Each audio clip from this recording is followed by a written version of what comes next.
This is my 2013 Chevy Express cargo van, which I converted by myself into a camper over the course of about a year.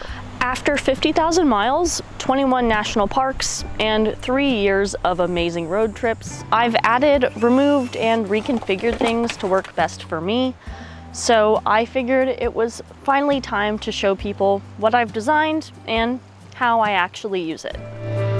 This is what it looks like inside. A couple cabinets for storage, some countertops, a cooler. I'll talk more about all of these things in detail, but I wanted to start with the most important part of any camper, the bed. One thing I knew for sure was that I did not want a bed that I would have to set up every night, and all this time later, I still stand by that decision. This is a full-sized mattress, but it is a little bit squished in here horizontally.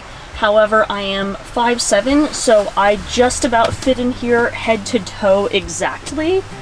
But I usually don't really sleep completely stretched out anyhow. And another great thing about having a static bed setup is all of the storage it allows me to have underneath. Let me show you. Under the bed, I've made these double drawers for storage, which hold some extra camping supplies on the left, and where I keep all my clothing on the right. I can access even more storage under the bed by lifting the mattress and moving these panels. This is where I keep any sort of larger specialty gear, like my tent, my backpack, and my life jacket. Now that I've got my life jacket out, I think I'm gonna do a little bit of kayaking here on the Farmington River in Connecticut.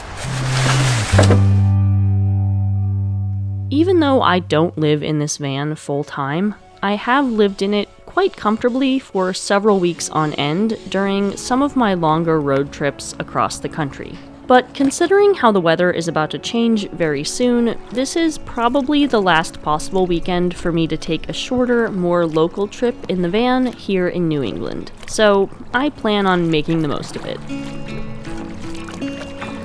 This has been really nice for checking out the foliage. Sadly, it's not super vibrant this year because we did not have that much rain, but you can still see some of the oranges and reds coming out.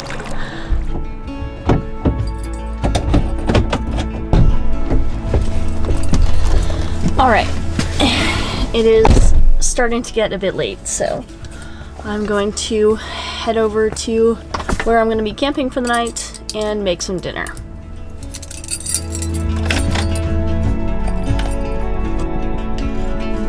Speaking of cooking dinner, I've managed to design a kitchen for this van that works well enough for me to cook on the road without taking up a ton of space. And it's probably one of my favorite things about this build.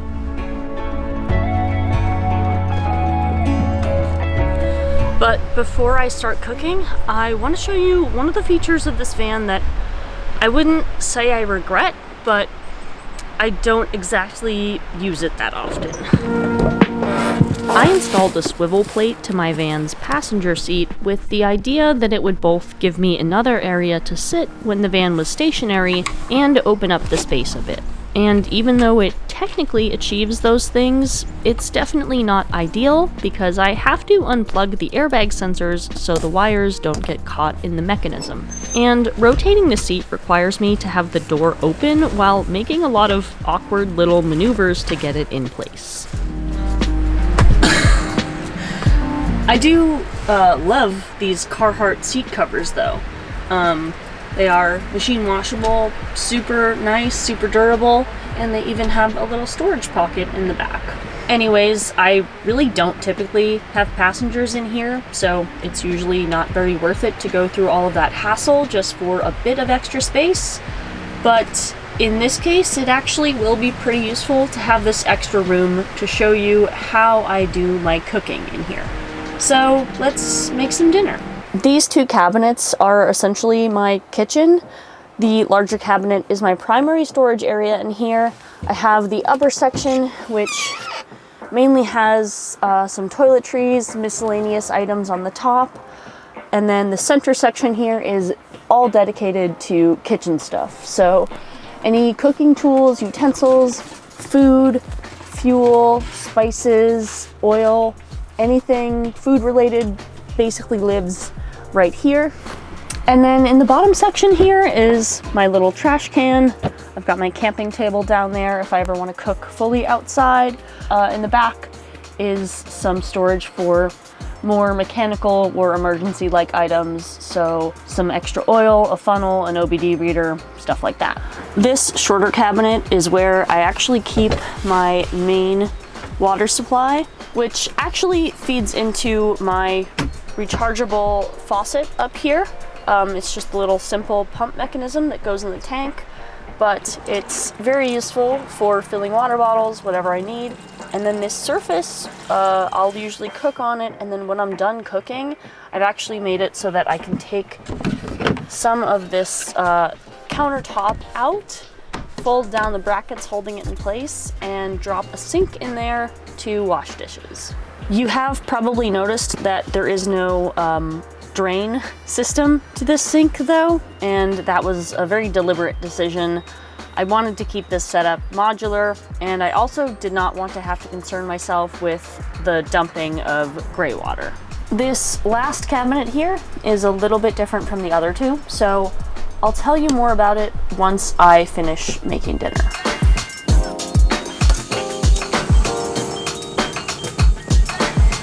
The final feature of my kitchen is this Yeti cooler. It's low tech, but works pretty well for me, despite having to drain it and refill the ice every few days. Not only is this a really nice cooler, but with a fridge, even a small RV fridge, I would be using up a lot of electricity. Speaking of which, it's time to tell you a little bit more about this cabinet because it is where I have my electrical system. This was definitely the most intimidating part of the build for me, and I definitely could not have done it without my electrician friend who helped me every step of the way and also drew up a system designed specifically around my Blue Eddy portable power station, which acts as my house battery. It powers the outlets here near my bed, as well as the light switches, and then also power goes to another outlet inside the closet, plus the ventilation fan on the roof. I fully acknowledge what an absolute mess this wiring job is, by the way. Clearly, I did that part myself. This system allows me to charge my battery from 3 different sources. Most of the time, I'm able to charge with my main source, the solar panel, but I can also charge it with this pass-through inlet that I installed on the side of the van. Finally, this battery is technically also wired up to charge off my van's alternator, but full disclosure, I never really figured out how to get that to work. Luckily, I've never really needed it though, because usually the sun gives me all the power I need. But since the sun is going down, I'm gonna get comfortable here in bed and start charging up my camera batteries so I can show you more of the van tomorrow. Even though I have a way to charge all of my electronics, I do not have any reliable way to connect to the internet. I sometimes use my phone's hotspot, but I also tend to make more intentional stops during my longer trips to get work done instead, including at the occasional coffee shop.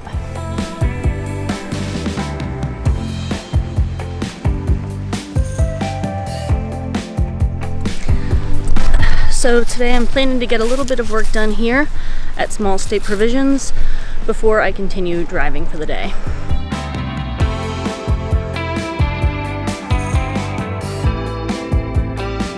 I'm sure it would be convenient to have a source of internet in the van, but even if I did want something like Starlink, the power it uses would drain my battery pretty quickly, and it's way too expensive to be worth it for me.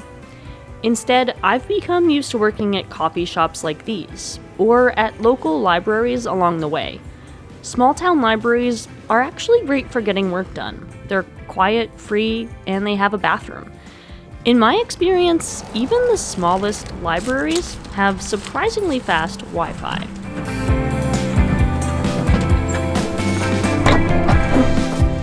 Whenever I'm away from the van for any sort of extended period of time, I tend to put up my window covers for added security. I used to have some window covers that I actually made myself, but after a while I did decide to upgrade to these window covers from Van Camp because they are incredibly easy to add and remove, and they also store very easily.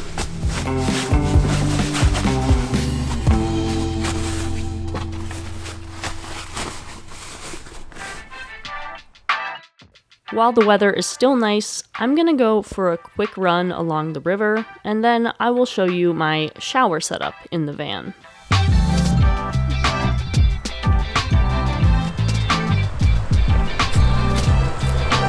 Speaking of showers, I should also mention that I don't really have any sort of bathroom in the van, but it's never really been an issue for me.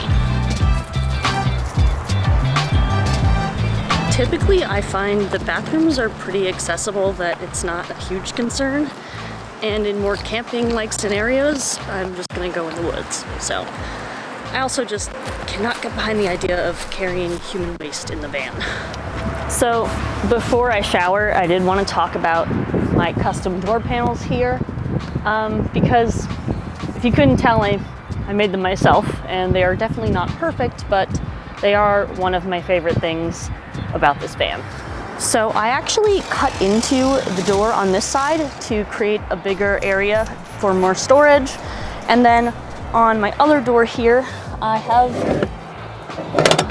a flip-up table. I wanted this side to be functional, but I couldn't add storage since there is the locking mechanism in there for the door itself, so I figured adding an extra surface was the next best thing. I also have kind of a similar setup going on with the side doors, so let me show you those as well. So the side doors have their own panels as well.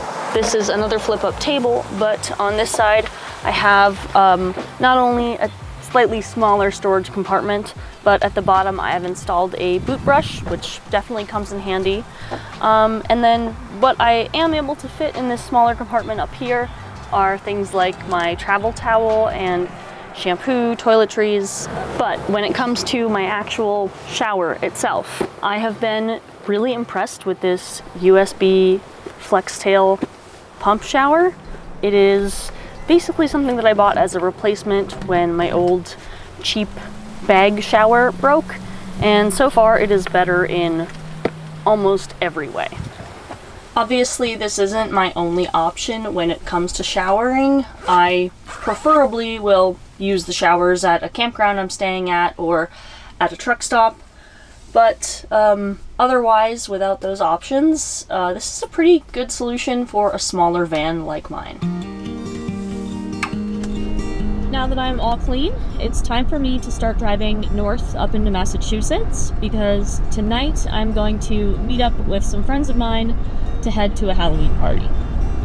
But before I get there, I did want to make the van look a little bit more festive, so I'm stopping at one of the many farms here in the western part of the state for a little bit of produce.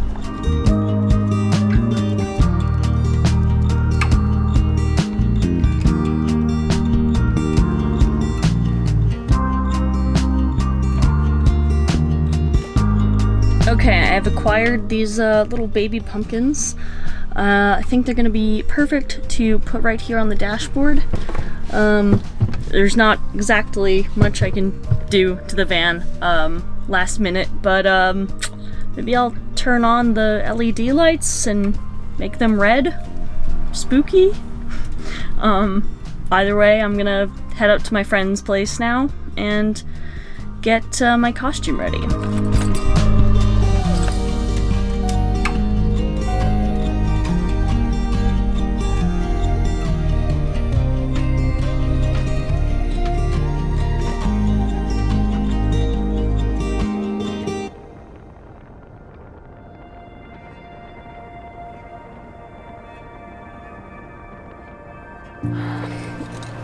Obviously, this is not some ultra-polished professional level build, but for someone who started out with no idea what they were doing, I think it looks pretty good.